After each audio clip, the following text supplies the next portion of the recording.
सबसे बड़ा जो प्रॉब्लम होता है दैट इज किसी साइकोलॉजिस्ट के पास जाना, जी बिकॉज लोगों को लगता है कि हम पागल थोड़ना है जो हमको जी। साइकोलॉजिस्ट की ज़रूरत है। जी। तो अगर कोई ऐसा सोचता है तो उसे क्या करना चाहिए? देखिए, सबसे पहले तो ये समझना चाहिए कि एक मिथ है कि आप क्राइसिस में ही किसी साइकोलॉजिस्ट के पास जाते हैं। जब कोई सीवियर इशू होगा आप तभी किसी के पास पहुंचेंगे। अपनी इमोशनल वेलबीइंग के लिए, अपनी ग्रोथ के लिए, सेल्फ अवेयरनेस के लिए भी लोग साइकोलॉजिस्ट के पास जा सकते हैं, क्योंकि अवेयरनेस नहीं है।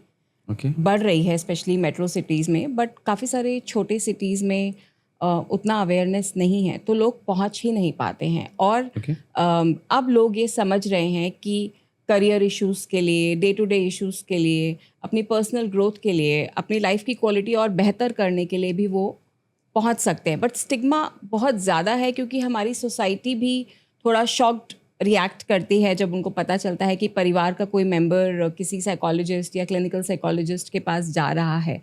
सो एक थॉट आता है, बट मुझे ऐसा लगता है कि अगर एक पर्सन खुद अपने अंदर क्लियर है कि पागलपन जैसी कोई चीज़ नहीं होती है, ये डे टू डे इश्यूज़ हैं या इलनेसेस हैं, जैसे फिजिकल डिजीज़ होती है Right. वैसे ही मेंटल हेल्थ इश्यूज़ होते हैं, तो उनके लिए जाना चाहिए। सो आई थिंक अपनी सोच में अगर एक परिवर्तन लोग लेकर आएंगे राइट सो जाना आसान हो जाएगा। जाना आसान हो जाएगा तो काफ़ी सारी चीज़ें जो सॉल्व होने में सालों लग सकते हैं, वो हो सकता है कुछ हफ्तों में या महीनों में बेहतर हो जाए।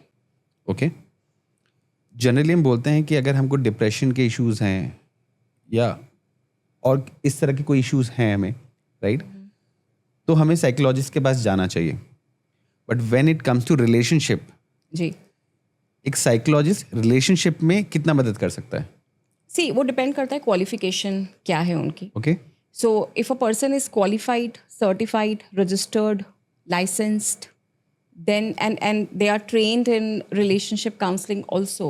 So वो psychological issues के साथ साथ relationship related concerns से भी deal कर सकते हैं। तो मुझे किसी भी साइकोलॉजिस्ट के पास अगर रिलेशनशिप इश्यूज के लिए जाना है जी, तो मुझे पहले क्या देखना चाहिए कि उन आपको- साइकोलॉजिस्ट में क्या क्या है, मतलब मेरा क्राइटेरिया क्या होना आपको चाहिए? उनकी ट्रेनिंग, एजुकेशन, एक्सपीरियंस, एजुकेशन में क्या देखना चाहिए? एजुकेशन जैसे at least MPhil in clinical psychology. Okay And there are certain certified courses for marriage and family counseling Okay. जो लोग pursue करते हैं, जिसकी वजह से जिसके थ्रू वो relationship counselors बन सकते हैं।